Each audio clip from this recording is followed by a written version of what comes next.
ಹೊರಗಡೆ ಇವತ್ತು ಶಾಸಕರು, ಮಾಜಿ ಶಾಸಕರು, ಆಡಳಿತ ಸೇರಿಸ್ಕೊಂಡು ಬಂದು ಮುಖ್ಯಮಂತ್ರಿಗಳಿಗೆ ಆಹ್ವಾನ ಕೊಟ್ಟಿದ್ದೀರಿ. ಏನು ಆಹ್ವಾನ? ನಮ್ಮ ಹೊನ್ನಾಳಿ ಹಿರೇಕಲ್ಮಠದ ನಿಕಟಪೂರ್ವ ಗುರುಗಳಾಗಿದ್ದಂಥ ಒಡೆಯರ್ ಚಂದ್ರಶೇಖರ ಶಿವಾಚಾರ್ಯ ಮಹಾಸ್ವಾಮಿಯವರ ಜನ್ಮದಿನ ಇದೆ. ಜುಲೈ 1ನೇ ತಾರೀಕು ಅವರ ಜಯಂತಿ ಉತ್ಸವವನ್ನು 91ನೇ ವರ್ಷದ ಜಯಂತಿ ಉತ್ಸವ ಮಾಡ್ತಾಯಿದ್ವಿ. ತನ್ನಿಮಿತ್ತವಾಗಿ ಒಂದು ಸಮಾಜಮುಖಿ ಆಗಿರುವಂಥ ಕೆಲಸ ಕಾರ್ಯಗಳನ್ನು ಹಮ್ಮಿಕೊಂಡಿದ್ವಿ. ಹೈಟೆಕ್ ಆಸ್ಪತ್ರೆ, ನರ್ಸಿಂಗ್ ಕಾಲೇಜು, ಫಾರ್ಮಾ ಕಾಲೇಜು ಮತ್ತು ಸೈನಿಕ್ ಸ್ಕೂಲು, CBSE ಸ್ಕೂಲು ಮತ್ತು 10,000 ವಿದ್ಯಾರ್ಥಿಗಳ ವಸತಿ ನಿಲಯ, ಈ ಎಲ್ಲ ಕಾರ್ಯಕ್ರಮಗಳ ಭೂಮಿ ಪೂಜೆಗಾಗಿ ಆಹ್ವಾನ ಕೊಟ್ಟಿದ್ವಿ. ಇವತ್ತು ಅಧಿಕೃತವಾಗಿ ಅವರಿಗೆ ಪತ್ರಿಕೆಯನ್ನು ಕೊಟ್ಟು ಆಮಂತ್ರಣ ಕೊಟ್ಟಿದ್ವಿ. ಸಾಹೇಬರು ಬರಲಿಕ್ಕೆ ಪ್ರಯತ್ನ ಮಾಡ್ತಾ ಇದ್ದಾರೆ. ಅದಕ್ಕಾಗಿ ಅವ್ರನ್ನ ಆಹ್ವಾನ ಮಾಡೋ ಸಲುವಾಗಿ ಇಬ್ಬರನ್ನ ಕರ್ಕೊಂಡು ಬಂದಿದ್ವಿ. ಪ್ರಸ್ತುತ ಶಾಸಕರು, ಹಿಂದಿನ ಶಾಸಕರು ಮತ್ತು ಸಚಿವರು ಅವರಿಬ್ಬರು ಮತ್ತು ನಮ್ಮ ಕಾರ್ಯಕರ್ತರಾಗಿರುವಂಥ ಮೊಮ್ಮಣ್ಣವರು, ಕಾಂಗ್ರೆಸ್ ಮುಖಂಡರವರು, ನಮ್ಮೆಲ್ಲ ಬಳಗ ಬಂದಿದೆ. ಎಲ್ಲರ ಜೊತೆಗೆ ಅವ್ರನ್ನ ಕರ್ಕೊಂಡು ಹೋಗೋ ಸಲುವಾಗಿ ಬಂದಿರೋದು. ಪತ್ರಿಕೆ ಕೂಡ ಬರ್ತೀನಿ ಅಂತ ಹೇಳಿದ್ದಾರೆ. ಮತ್ತೆ ಪ್ರಯತ್ನ ಮಾಡಲೇಬೇಕು. ನಮ್ಮಿಬ್ಬರು ಇದ್ದಾರೆ, ಹಾಲಿ ಮಾಜಿ ಇಬ್ಬರು ಇದ್ದಾರೆ. ಅವರಿಬ್ಬರ ಪ್ರಯತ್ನದಲ್ಲಿ ನಮ್ಮ ಕಾಂಗ್ರೆಸ್ ಮುಖಂಡರು ಎಲ್ಲರೂ ಇದ್ದಾರೆ. ಅವರೆಲ್ಲರ ಪ್ರಯತ್ನದಲ್ಲೇ ಇದು ಫಲ ಸಿಗಬೇಕು.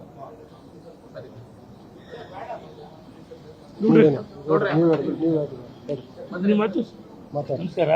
ಏನು ನಮ್ಮ ಗುರುಗಳು ಹೇಳಿ ಸಮಾಜ ಕಾರ್ಯಕ್ರಮ ಎಲ್ಲರೂ ಒಟ್ಟಿಗೆ ಎಲ್ಲ ನಾವಿಬ್ಬರೇ ಅಲ್ಲ, ಇಡೀ ತಾಲೂಕಿನ ಮತ್ತು ಮಠದ ಭಕ್ತರು ಎಲ್ಲರೂ ಸೇರ್ಕೊಂಡು ಈ ಕಾರ್ಯಕ್ರಮ ಮಾಡಿ ಯಶಸ್ವಿ ಮಾಡಬೇಕು ಅಂತ ಅನ್ಕೊಂಡಿದ್ದೀವಿ. ದೊಡ್ಡ ಕಾರ್ಯಕ್ರಮ, ಸುಮಾರು ಹೆಚ್ಚು ಕಮ್ಮಿ ಒಂದು 200 ಕೋಟಿ ರೂಪಾಯಿ ಯೋಜನೆ ನಮ್ಮ ಪೂಜೆ ಹಾಕಿದ್ದಾರೆ. ಹೈಟೆಕ್ ಹಾಸ್ಪಿಟ್ಲು, ನರ್ಸಿಂಗ್ ಕಾಲೇಜು, ಸೈನಿಕ ಶಾಲೆ, ಆಶಾ ನಮ್ಮ ANMಗಳು ಮತ್ತು ಅದ್ರ ಜೊತೆಗೆ ಹೈಟೆಕ್ ಆಸ್ಪತ್ರೆ ದೊಡ್ಡ ಕಾರ್ಯಕ್ರಮ ಬಿಟ್ಟಿದ್ದಾರೆ. ಅದ್ರ ಬಗ್ಗೆ ಹೇಳ್ಬೋದು, ಏಕೆ ದೊಡ್ಡ ಕಾರ್ಯಕ್ರಮ ಅದೇ ಆದ್ರಿಂದ ಹೈಟೆಕ್ ಆಸ್ಪತ್ರೆ ಏನು ಅಂತಂದ್ರೆ ಆ ಭಾಗದ ಜನರಿಗೆ ಅತ್ಯುತ್ತಮವಾಗಿರುವಂತಹ ಆರೋಗ್ಯ ಸೇವೆ ಕೊಡಬೇಕನ್ನೋದು. ಸರ್ಕಾರಿ ಆಸ್ಪತ್ರೆಗಳು ಇದ್ದಾವೆ, ಆದರೆ ಈ ಆಸ್ಪತ್ರೆಯಲ್ಲಿ ಸುಸಜ್ಜಿತವಾಗಿರುವಂತಹ ವ್ಯವಸ್ಥೆ ಇದೆ. ಇದರ ವೆಚ್ಚ 250 ಕೋಟಿಯ ವೆಚ್ಚವಾಗಿದೆ. ಭಾಗಕ್ಕೆ ಅತ್ಯಂತ ಶ್ರೇಷ್ಠ ದರ್ಜೆಯ ಆಸ್ಪತ್ರೆ ಆಗ್ತಾ ಇದೆ.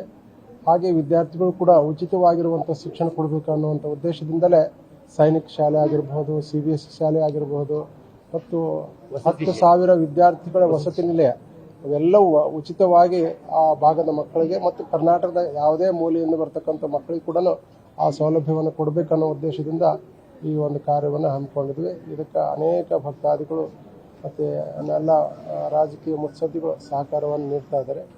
ಈಗ ಅಧಿಕೃತವಾಗಿ ನಮ್ಮ ಇಬ್ಬರು ಬಂದಿದ್ದಾರೆ.